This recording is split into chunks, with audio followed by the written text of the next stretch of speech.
मैं आपके आदेश अनुसार गंगा स्नान करके आ गया माता।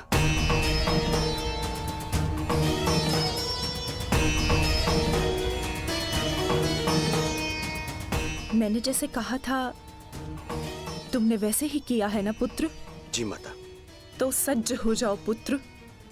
अब मैं तुम्हारे शरीर को वज्र का बनाने जा रही हूं।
ये संकेत है कि कुछ बड़ा होने जा रहा है गुरुपुत्र।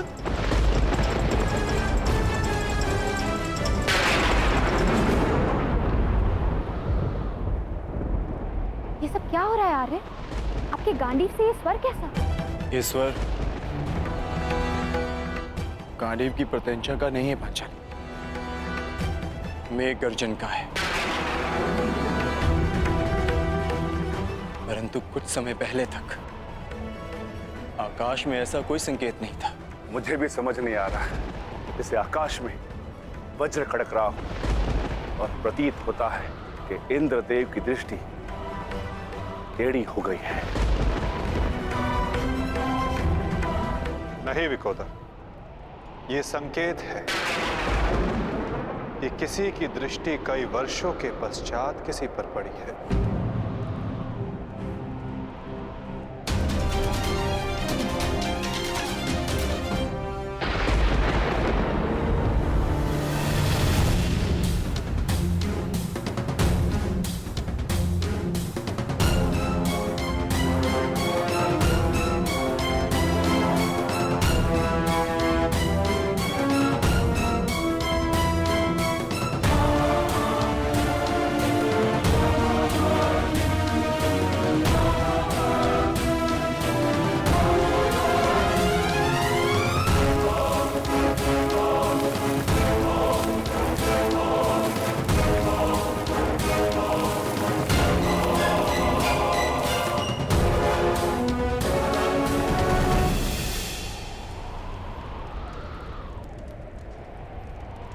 मेरा मंतव्य पूर्ण हुआ पुत्र।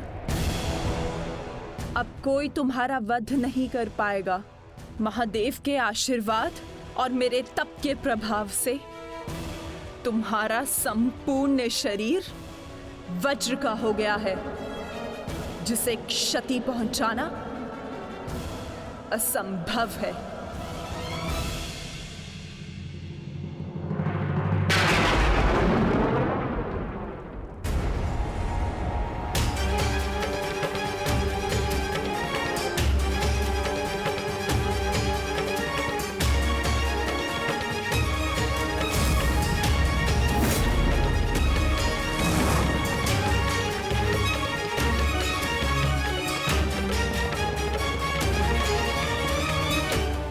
ये क्या किया दुर्योधन? मैंने तुम्हें निर्वस्त्र होकर मेरे समक्ष प्रस्तुत होने का आदेश दिया था, तो तुम क्यों ये अंतर्वस्त्र पहनकर आए? माताश्री, बहना, क्या हुआ? क्या हुआ? क्या हुआ बहना? महादेव के वरदान का उपयोग करने के लिए मैंने दुर्योधन को निर्वस्त्र मेरे समक्ष प्रस्तुत होने का आदेश दिया था, ताकि इसका सारा शरीर वज्र का बन जाए। परंतु ये क्यों किया दुर्योधन? ऐसा क्यों किया?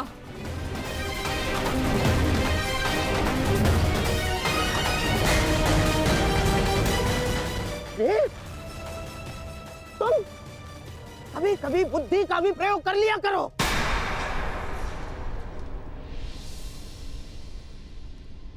क्या कह रहे हैं मामाश्री? आप ही ने तो मुझसे कहा था कि माता के समक्ष पूर्णतः निर्वस्त्र होकर नहीं जाना चाहिए। आप ही ने कहा था। मैंने कहा? मूर्ख हो गए हो तुम। मैं कब मिला तुमसे? और ये सब कुछ मैंने नहीं कहा है तुमसे। नहीं, यदि आप मुझसे नहीं मिले तो वो कौन था?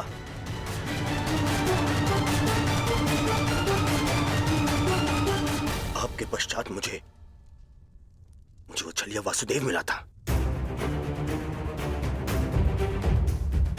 वो छलिया कृष्ण।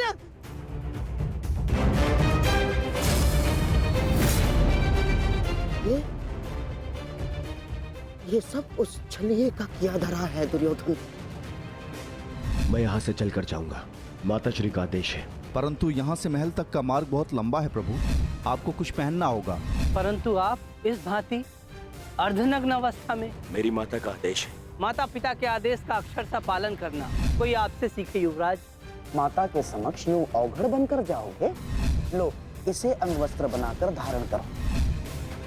जब आपकी माता ने अपने समक्ष आपको नग्न अवस्था में आने का आदेश दिया है, तो फिर आप ये पहनकर क्यों जा रहे हैं? उस अवस्था में जाइए जिस अवस्था में आपको आपकी माता ने बुलाया है।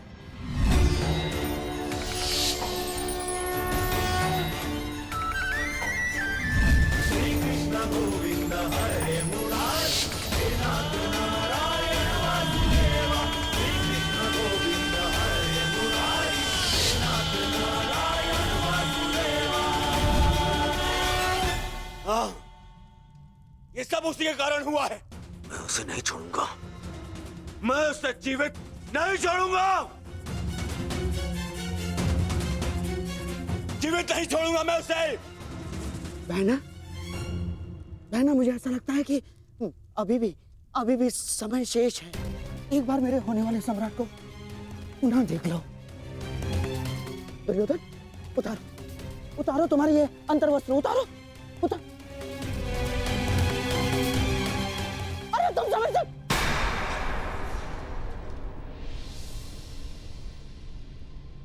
कुछ नहीं बचा अब,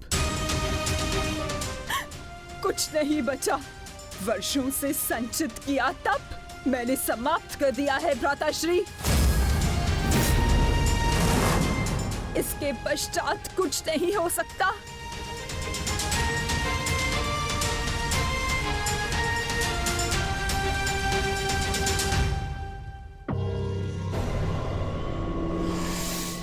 माता, मुझे क्षमा कर दीजिए, परंतु जितना आपने दिया वो पर्याप्त है माता।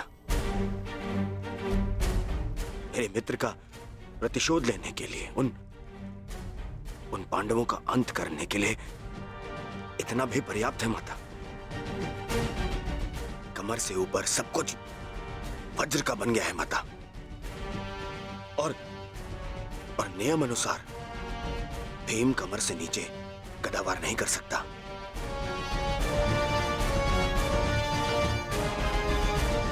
आप चिंता मत कीजिए माता।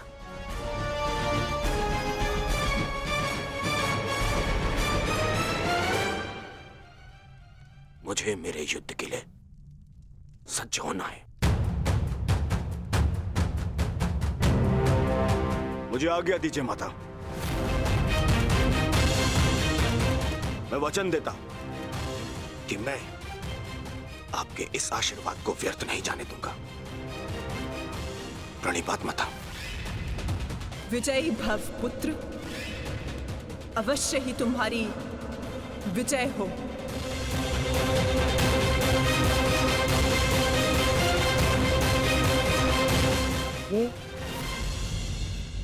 ये सारा खेल उस छलिए कृष्ण का रचा हुआ है बहना।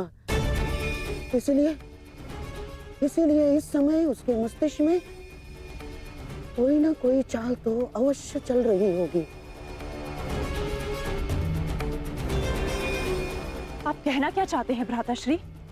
इसने जरासंध जैसे महायोद्धा के 2 टुकड़े करवा दिए।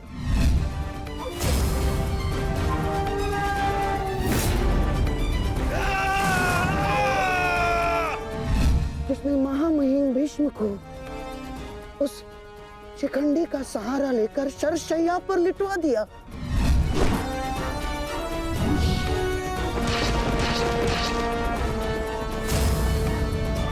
जिसने महाधनुर्धर अंगराज कर्ण का वध करवा दिया बहना। मुक्त करो अंगराज को पार्थ, अंजलि का अस्त्र का प्रयोग करो। वही उद्धव, वही माधव, वही योगेश्वर, वही नटवर, वही छलिया। उसके मस्तिष्क में इस समय कोई ना कोई योजना अवश्य चल रही होगी। नहीं, इस बार मैं कृष्ण को कोई छल नहीं करने दूंगी। समय आ गया है। आज के महायुद्ध के लिए सज्ज हो जाओ।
ये गांडीव इतना भारी लग रहा है माधव कि उठा ही नहीं उठ रहा। हाँ माधव, ज्येष्ठ की मृत्यु के पश्चात अपने ज्येष्ठ कर्ण के लिए उनके मन की इच्छा, उनके लक्ष्य को पूर्ण करके अपने मन को हल्का कर सकते हो। कर्ण के पश्चात अब तुम सबको उसके परिवर्तन के लिए ये युद्ध करना होगा।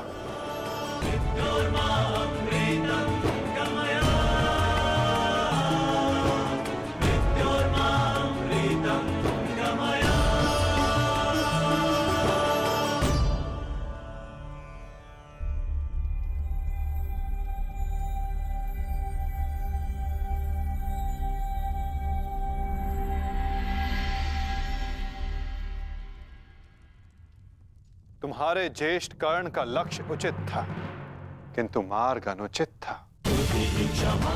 इसलिए वो पूर्ण ना हो सका। और तुम सबका मार्ग धर्मपथ है, सत्य है, परंतु तुम सबका लक्ष्य अनुचित था, प्रतिशोध। अब उचित मार्ग पे चलकर उचित लक्ष्य के लिए युद्ध करो, परिवर्तन के लिए युद्ध करो, और यही तुम्हारे ज्येष्ठ कर्ण के लिए सत्य में उचित श्रद्धांजलि होगी।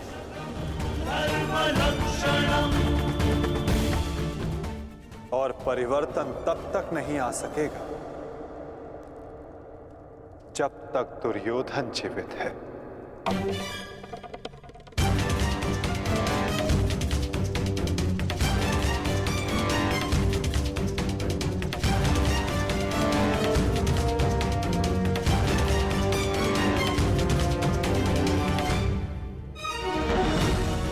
कर्ण के पश्चात अब भी युद्ध भूमि में कुछ अपने हैं जो तुम सब के विरुद्ध खड़े होंगे। कर्ण का शरीर भले ही नष्ट हो गया हो, परंतु कर्ण की आत्मा, कर्ण की सोच अभी भी जीवित है, और ये सोच बहुत कुछ जीवित कर देती है।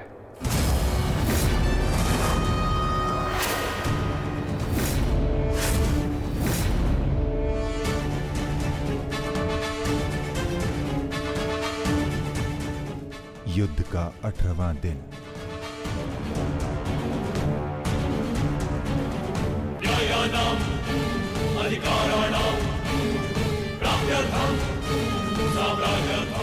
कर्ण उस दीपक की भांति है जो बुझने से पूर्व दूसरे दीपक को प्रकाश दे जाता है और फिर उस प्रकाश में लौट कर आता है।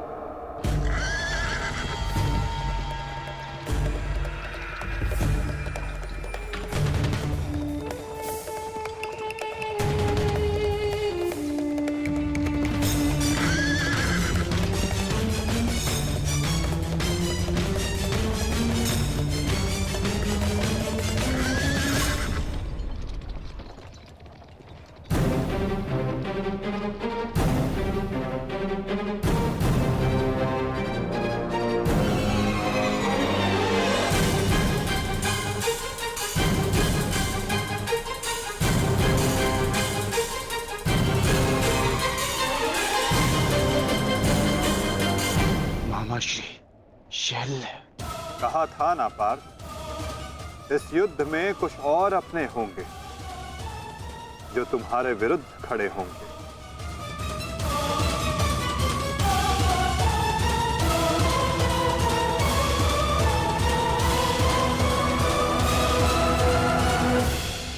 मैं जानता हूं मैं अंगराज नहीं बन सकता, परंतु मद्राज की साहस का दर्शन अवश्य होगा। मैं वचन देता हूं, जो मैं सारथी बन के नहीं कर पाया वो अब मैं अपने रथी के रथ पर आरूढ़ होकर अवश्य करूंगा। ये मेरा वचन है। मैं वचन देता हूं कि आज का दिन सदा स्मरण रखा जाएगा। न बंधु न सखा, न बहन न कोई भांजा, आज शल्य के लक्ष्य में कोई बाधा नहीं बनेगा। आज शल्य प्रायश्चित करेगा एक महान योद्धा के मृत्यु के सहायक होने के अपराध में। आज शल्य प्रायश्चित करेगा अपने अपराध का।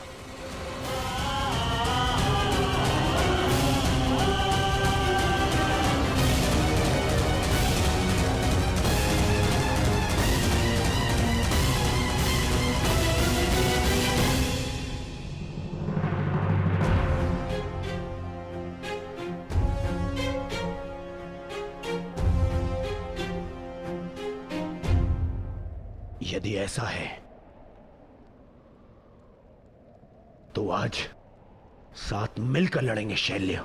आओ मेरे साथ मिलकर मेरे मित्र का प्रतिशोध लो। सर सेनापति शैल्य। सेनापति शल्य की, सेनापति शल्य की।